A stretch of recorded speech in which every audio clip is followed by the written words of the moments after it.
예. 공공의 자산인 전파를 이용하는 공중파 TV는 저는 다르다고 봅니다. 예. 무슨 이야기냐 그러면 방송법 69조가 왜 있으며 MBC 방송 강령이 왜 있습니까? 신문은 저는 좀 다르다고 봅니다. 예. 어느 나라나 미국의 그 뉴욕타임스도 선거 때 되면 특정한 후보를 지지합니다. 그러니까 신문의 정파성은 인정해줘야 되는 것이고요. 예. 다만 공영방송, 공중파 방송뿐만 아니고 특히 공영방송은 그렇게 하면 안 됩니다. 예. 그리고 또 하나 문제는 지금 최상재 위원장님 발언에서 저는 상당히 위험하다고 생각하는 것이 그 보도국에는 나름대로의 편성권이나 편집권이 있습니다. KBS 기자들이 어떤 사람들의 어떤 꼭두각시 아닙니다. 나름대로 보도국 기자들이 판단해서 뉴스 밸류에 따라서 보도를 하는데 지금 최상재 위원장님 말씀 듣다 보면 KBS나 SBS의 기자들은 마치 누구 하수인처럼 시키는 대로 하는 것처럼 보입니다. 그런 표현은 저는 상당히 위험하다고 보고요. 또 MBC가 이거를 방송을 많이 해서 더 공적 기능을 수행하고 있고 예. 또 SBS는 이런 걸 소홀히 했기 때문에 비판받아야 마땅하다. 저는 이것은 나를 중심으로 하는 사고입니다. 그것은. 저는 SBS, 그러니까 저는 무슨 이야기냐면 대기업이 어떤 방송사를 차리든 뭐 하든지 간에 어떤 방송사가 차려지면 기자가 있고 PD가 있습니다. 그리고 나름대로의 어떤 뭐 편성 규약이든 뭐든 어떤 기준으로 사람들이 일을 하지 뭐 이 대주주의 지시대로 이거 빼 예. 이거 넣어 이렇게 안 합니다. 저는 그래서 만약에 그 기준으로 하면 MBC 뉴스도 저는 나름대로의 MBC 내부 보도 기자들의 어떤 판단으로 할 겁니다. 예. 그런데 지금 최상재 위원장님 말씀은 KBS의 기자들과 SBS의 기자들을 굉장히 모욕하는 발언 같습니다. 죄송한데 저는 그렇게 생각합니다. 현실이 그런 부분들이 있다는 걸 말씀을 드리면 아니요, 그거는 남에 대한 너무 예, 오만한 잠깐만요. 생각 예, 같습니다. 알겠습니다. 전 의원님 죄송합니다. 네. 그 한 가지만 좀 질문을 좀 드릴게요. 네. 그러니까 이 문제는 계속 얘기가 나왔던 건데 이제 궁금해서 좀 질문 드리고 싶은데 신문의 정파성은 좀 인정을 해야 된다. 예. 근데 방송은 그래서는 안 된다라고 했는데 그러면 정파성을 인정할 수밖에 없는 신문이 방송을 실제로 소유해서 하면 어떻게 다르죠. 할까요? 제가 말씀드릴까요? 예, 네, 말씀하시죠. 그러니까 지금 제가 봐서는 이게 논의 수준이요. 예. 누가 들어오느냐의 문제, 이제 진입 규제의 문제인데요. 이걸 만약 풀었을 때 그 다음에 어떻게 될 것이냐에 대해서도 우리가 한번 살펴봐야 됩니다. 그래서 뒤쪽에 살펴볼 수 있는 수단들이 다 있을 때는 예. 진입 규제에 대해서도 우리 한번 풀어볼 생각이 있는 거고요. 근데 지금 뒤에 대해서는 전혀 이야기를 하지 않고 앞에서부터 막기 시작하면 그 다음에 제가 봐서는 어떤 우리 지금 여야 의원들 사이에서 합의가 나오기 어렵다고 생각을 하고요. 예. 그렇다면 그 뒤에 내용들이 어떤 거냐. 그 중에 하나가 뭐냐면 편성에 대한 어떤 규제가 있을 테고요. 그 다음에 지금 신문에 대해서는 신문 내용에 대한 공공성 심의를 하지 않고 있지만 방송에 대해서는 심의를 하고 있고요.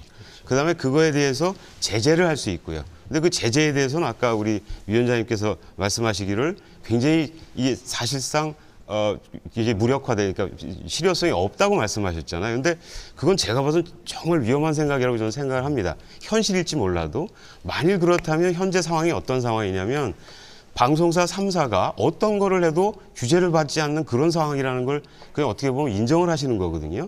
근데 그거는 바람직한 소위 말하는 뭐 가바너스든 뭐든 수단이 되지를 못하죠. 그러니까 지금 SBS든 MBC든 KBS든 어쨌든 국민의 재산을 전파를 받았으면 그것이 제대로 되고 있는지에 대한 네.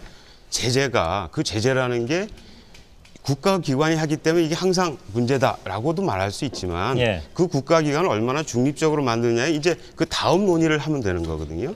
그런데 그러니까 다시 정리해서 말씀드리면 예. 맨 앞에 진입 규제가 아니더라도 방송의 경우에는 다른 수단들을 충분히 갖출 수가 있기 때문에 예.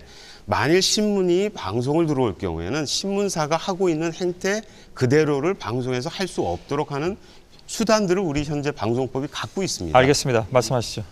아까 진성 의원께서 KBS나 SBS도 나름대로의 독자적인 아니요, 판단이- 잠깐만요. 지금 말씀하신 거에 대한 반론을 예, 듣겠습니다. 제가 잠깐만 정리를 할게요. 아니 시간이 많지 않으니까요. 네, 네. 지금 그 문 교수께서 말씀하신 것에 대한 반론만 말씀해 주세요. 예. 문 교수님하고 토론하면 되게 즐거워요. 왜냐하면 뭔가 좀 토픽을 좀 이렇게 찾아갈 수 있는 것 같은데 재미난 이제 얘기를 하셨잖아요. 이제 여러 가지 방송에 이제 규제의 방식들이 있잖아요.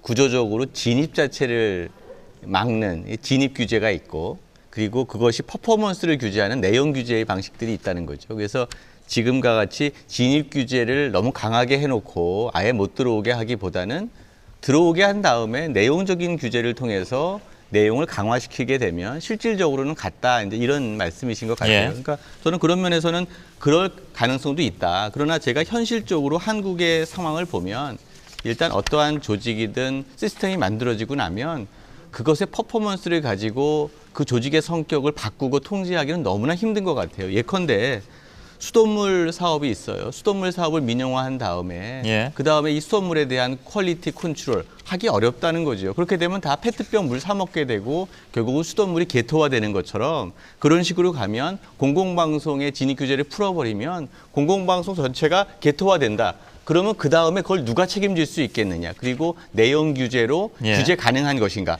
제가 보면 힘들다는 거예요. 알겠습니다. 그래서 진입 규제가 필요하다는 예, 거죠. 잠깐만요. 예, 알겠습니다. 제가 한 말씀만 드리겠습니다. 예, 예.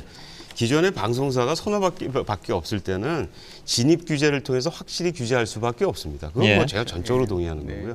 그래서 논의의 전제 자체가 방송사업자가 늘어났을 때 어떻게 할 것이냐. 예. 그때도 여전히 진입 규제를 할 것이냐의 문제지요. 교수님 주장에 대해서 말씀을 하나 더 붙이겠습니다. 그래서 대재벌이나 거대 신문사는 좀 더 신중하게 하자는 게 저희들 주장입니다. 예. 왜냐하면 그 민영방송이 우리가 허가될 때 대기업들을 배제했습니다.